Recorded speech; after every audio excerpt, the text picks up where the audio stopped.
Hey guys, this is Mike from LearnHowToRecord.com. I'm coming at you with the hacks for MIDI drum tracks tutorial series. So we're using Logic, and I've used a TD20 drum kit to record a couple of MIDI tracks. At the top here you can see I've got a bass guitar track that's been DI'd, and I've just got a couple of plugins on here just to make it more tolerable while we're doing some edits. So in this episode, I'm going to show you some tips and techniques just to get started, get your session organized, teach you a bit about BFD, and show you how I have my workflow set up in Logic. So to start with this MIDI drum track, we monitored using the TD20, so we didn't actually have any plugins. This is to deal with latency and everything. We just wanted to monitor exactly what was coming out of the TD20 and work on the performances that way. I've got BFD2 loaded on here, and I've got some drums already preloaded. So I have bought a few expansion packs for BFD because I didn't quite like the original sounds that came with it. The thing with BFD is it gives you raw sounds. The difference between that and Superior is Superior gives you pre-processed, EQ'd, compressed, mixed drum sounds that you can basically just plug in and play. The good thing about this is it's really easy to do, and it doesn't take much skill as far as mixing and getting a good drum sound. You just kind of plug it in, select metal drums or jazz drums or whatever you want, and then you're good to go.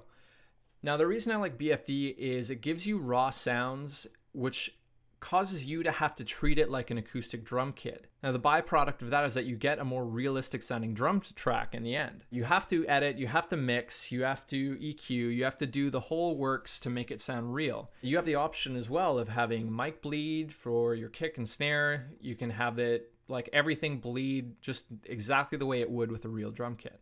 So I've gone through and selected my drums already. I've got a couple of things that you wouldn't get with a normal real drum kit. I've got two kick drums that are linked to each other. So this is actually the case of the kick drum that came with the expansion pack that I got.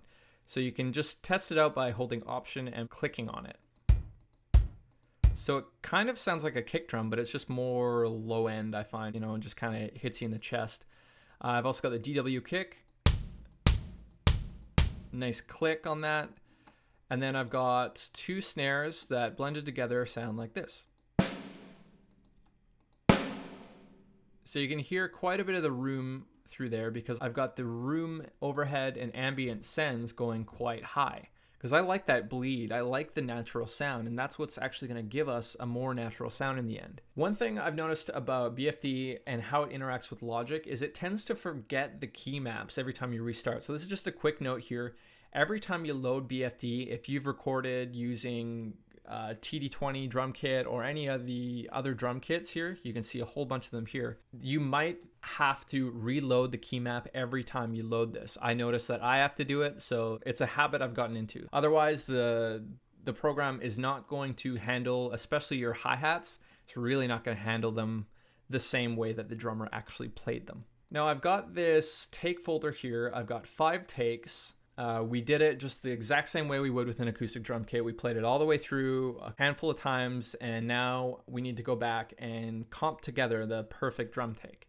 Now, the difference between MIDI and acoustic drums is when you're comping and when you're editing, you don't have to worry about editing individual tracks and grouping them together the way you would with an acoustic drum kit. You don't have to worry about moving a snare hit and then having to move all of the other mics that were associated with that, the overheads, the rooms, and everything.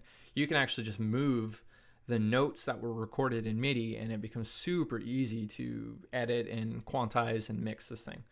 So one of the problems that BFD and Logic, actually Logic specifically, has is that it doesn't handle MIDI take folders the same way it does audio take folders. I'll show you what I mean. We'll zoom in here. So you can see I've got these multiple takes here. Normally with audio take folders, you can just select and drag over the take you want or the portion of the take you want selected. But you can't do that with these MIDI tracks. When you select any of these, it just selects the whole track. There's no dragging. It's just a weird glitchy thing about Logic, and I can't believe they haven't fixed it yet, but I've got a workaround for you.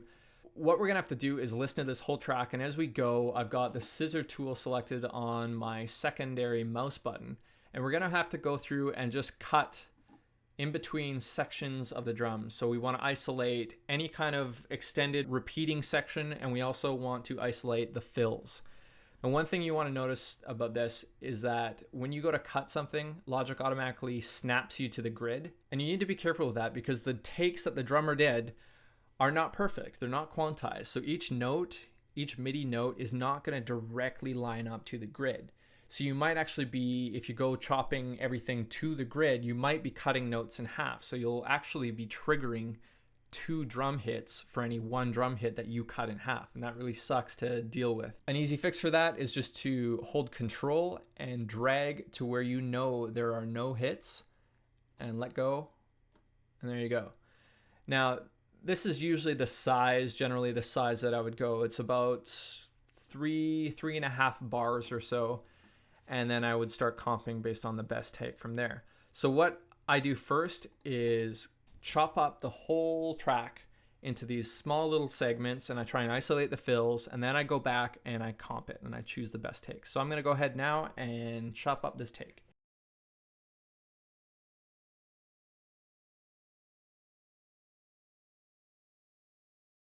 So you can see here I'm choosing takes depending on how they look. So this is purely a visual process. It doesn't really matter if you cut something that doesn't sound musically the way it should, like if it's not directly in the start or the end of a bar or a fill or a section.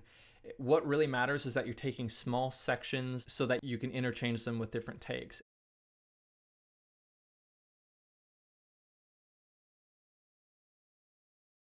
So as you can see, it looks more like a grid now. So what I'm going to do is go back and listen and choose the best drum takes. Thanks for watching, guys. This has been Mike for LearnHowToRecord.com with hacks for your MIDI drum tracks. In episode 2, we'll talk about comping and hopefully we'll get on to a bit of editing. Thanks for watching.